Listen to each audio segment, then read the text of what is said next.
YouTube. Mike.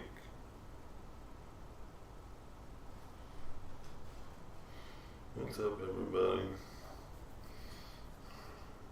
I'm gonna be jury and drab until I get, or if I get going on the guitar or anything. I said I was gonna practice and I was gonna play Redemption Song. Now I'm just gonna sit here and yammer at y'all, I guess. Sit down in this chair. I wonder why I exist.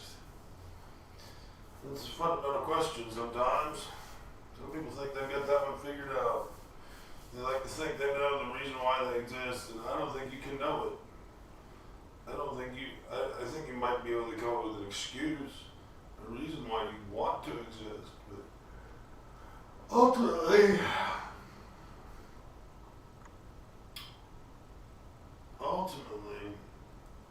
I ate the potato and 2 pieces of fish and I'm still hungry, so I guess that means I make a sandwich? No, I got food.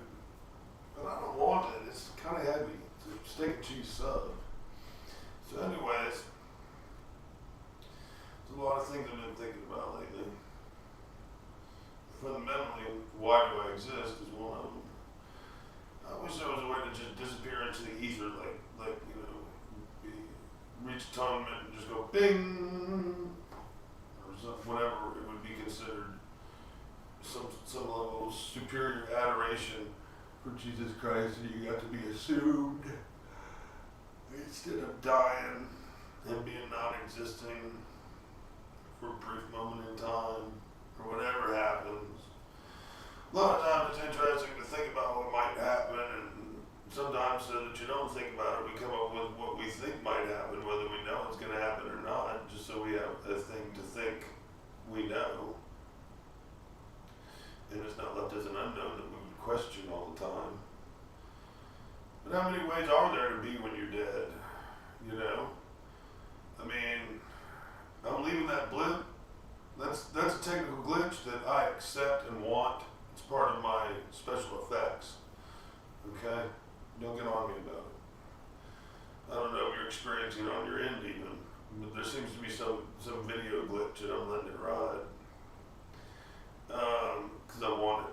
I wish it would do it all the way at the top too and be more random, but it just seems to like mostly populate the bottom of the screen. And we were talking about existing and not existing, or atonements and assumings and whatever else is that might happen to become existing and non-existing, or what happens, you know, if you continue existing just not in this form, what form do you go on to continue to exist in is the question, right? Next. And then you have to wonder, well, you know, I mean, I've often even thought, because I've heard other people's like claims, but I've thought maybe what happens if when you die, and you know you're dead, but whatever form you take feels as flesh-like to you in death as flesh feels like you to in this life, or in this form. So like when you die, you're still like held together and you're still a jelly body and you even still look like, you know, fit and tough and lean and mean, or fat and sloppy if that's what you always wanted to be, or whatever. You take your form, and you have a form still maybe. What about that? Like you have like a dead flesh, the flesh of the dead. Talking about dead stuff, you know, fingernails are supposedly already dead and stuff, but they're growing. If they're dead, how are they still growing? I should really look that one up. But even still, like the reason why you get black under them, not from your scalp when you scratch your head, but actually from clawing away at death. And that's dirt under your fingernails because you're digging your way out of your grave. You're that close to death. And your fingernails are just like a way of telling you that. If you let them grow long enough to get dirt under them. Which is gross. You shouldn't get dirt under them if you can avoid it. But I do a lot of dirty work and my hands are always in mud or dirt or picking something up and cutting close to the ground and scooping or doing something dirty. I don't know. recommend scratching my head because you can get shit under your fingernails from scratching a dead scalp that hasn't been washed in a while. Or a dead skin on your leg or your toe or your foot or your butt, you know, or your opposite hand. It wouldn't matter. So anyways, apparently we're not going to play Redemption Song, and we're going to talk about being dead and not existing and shit. You know, because I think about it probably more than most people do. You tell most people don't think about it that often. I think about it a lot. I mean, essentially it's the next thing. It's what's coming up, you know? In my mind, that's the way I see it. It's like the next thing that's coming up and I want to be like ready for it or something, you know? So I want to know what it is so I can get ready for it. You know, so it culminates quite a bit of my passing thought in terms of trying to figure out and legitimize like the way things are made. Could be better, could be worse. You know that blind is closed? That blind is closed. Yet, from whatever reason, it looks like it's like wide open down there. Like it's, I've checked it. Well, we'll do it one more time. We'll see if we can fix it. Because I'm pretty sure it's sticking to do it.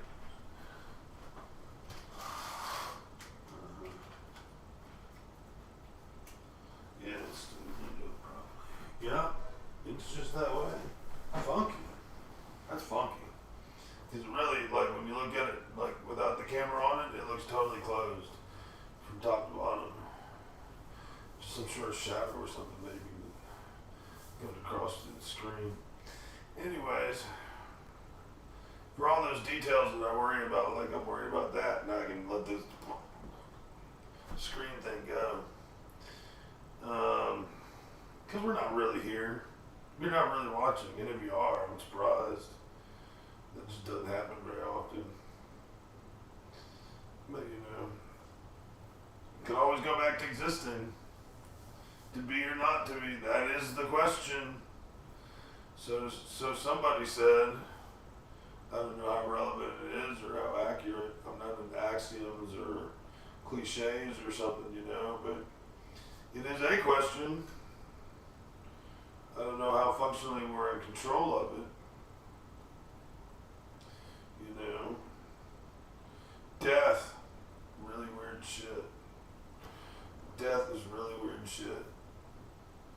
You know, because like, I can say in one frame, I've had some near-death experiences, and I must have only lived because there was something more for me to do, we'll say. Well, I've seen people die, apparently, not in person necessarily. I've seen people die who had plenty of reasons to live, probably, you know, like innocents, as they tend to call them in the news. Although I don't believe anybody's innocent of everything. Everybody's a sinner, so we're all not innocent. So it's a stupid way to frame it. You know, in a war zone, it's a non-combatant. Or a civilian, or, you know, so,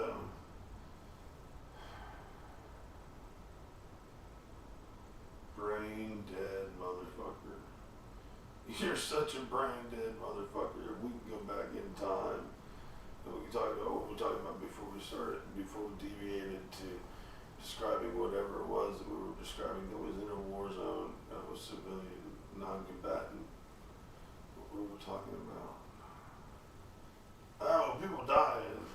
Yeah, and I mean innocent people, so to speak. We'll go with the innocent description and be all societal.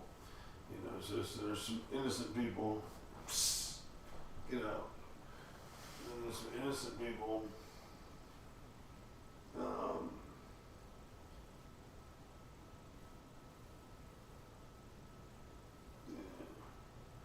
So there's innocent people, and I'm pretty sure they had more reasons to live. Like they weren't done. You need out?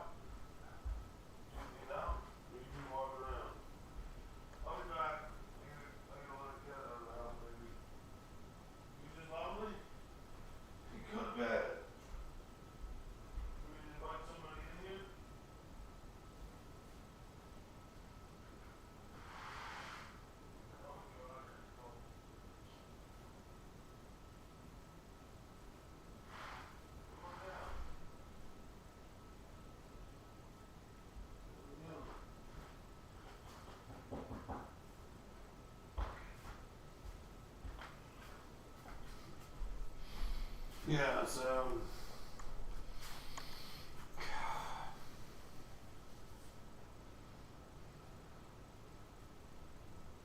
What's it all for, man?